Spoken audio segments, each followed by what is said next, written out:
fa ny atao rehetra dia hoentin'Andriamanitra amin'ny fitsarana ny zava-miafina tsy ankanavaka na soa na ratsy. Mpitory teny 12:4-11. Mianatra hatrany mahakasika ny fomba andinina ny tenin'Andriamanitra isika. Tsy mbola ilay votoatiny akory fa ilay fomba fianarana ny tenin'Andriamanitra mba tsy hahatonga antsika ho diso lalana. Ilay metody zany hoe ahoana ny fandinina ny tenin'Andriamanitra. Mbola mampahafantatra antsika ny lohahevitra ho jerentsika androany fa misy masotsivana hoentin'Andriamanitra mitsara antsika manoloana ny fitsaran'Andriamanitra. Itsika rehetra dia mahalala fa hiatrika fitsarana avokoa izao tontolo izao. Mpitory teny 12:13-17. Fa ny atao rehetra dia hoentina ho tsaraina amin'ny zava-miafina na soa na ny ratsy, ka ny fomba hitsarana antsika dia tsy inona fa ny tenin'Andriamanitra, ny Baiboly, ary ny marimarina kokoa aza ny lalàn'Andriamanitra.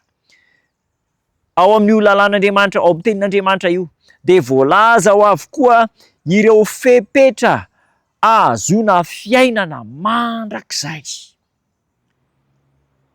Mateo 7:20.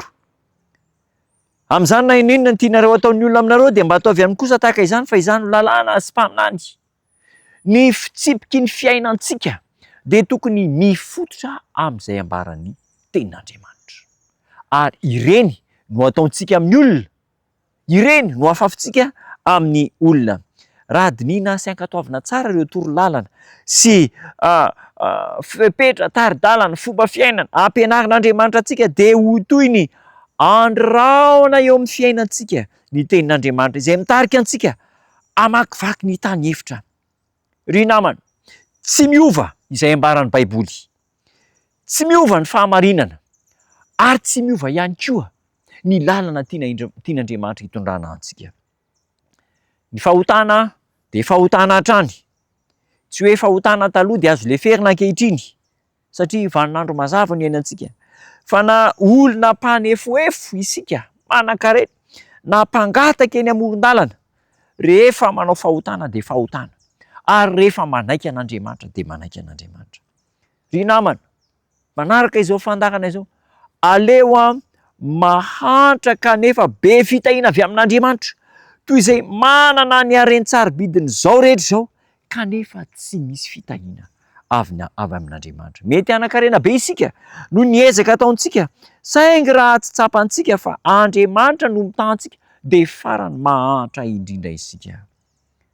Andeha arahana ny fitsipim-piainana atolotr'Andriamanitra araka ny ambaran'ny tenin'Andriamanitra.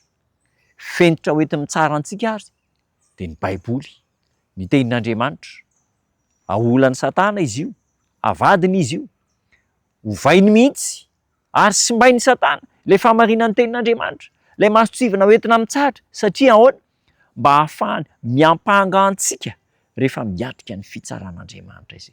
Ataon'ny Satana izay tsy hitandremantsika ny tenin'Andriamanitra, ny didin'Andriamanitra, mba ahafahany miampanga antsika eo amin'ny fitsaran'Andriamanitra. Satana manko ilay mpiampanga Apokalipsy 12:13-17. Nazera ilay mpiampanga ny rahalantsika dia miampanga azy eo anatrehan'Andriamanitra andro aman'alina. Ahoana ny fomba hiampangany antsika? Fitahantsika amin'ny fianarana ny tenin'Andriamanitra, fitahany asainy mivavaka fa tsy mivavaka araka ny sitrapon'Andriamanitra fa izay tiantsika, dia mora ao aminy ny mamitaka miampanga antsika rehefa tonga ny fotoana hitsarana antsika. Aza manaiky ho fitahan'ny Satana, mifotora amin'ny Baiboly dia ny tenin'Andriamanitra hivavaka isika. Misaotra tombo tsara no ny hafatra lehibe izay omenao, miezinezina, mampitandrina anay fa tsy maintsy handalo fitsarana izahay. Ampio Tompo mba hifikitra amin'ny fahamarinan'ny teninao, hiaina amin'ny fahamarinan'ny teninao, ampiatra izay voalaza ny teninao, mba tsy ho fanameloana anay ilay vanim-potoana hisehoanay eo amin'ny fitsaranao. Noho ny fahasoavan'i Jesosy izay namonjy anay dia ho hamarinina izahay. Dia raina ny anaranao, tahion'ny tsirairay avy aminay amin'ny anaranao Jesosy Tompo. Amen.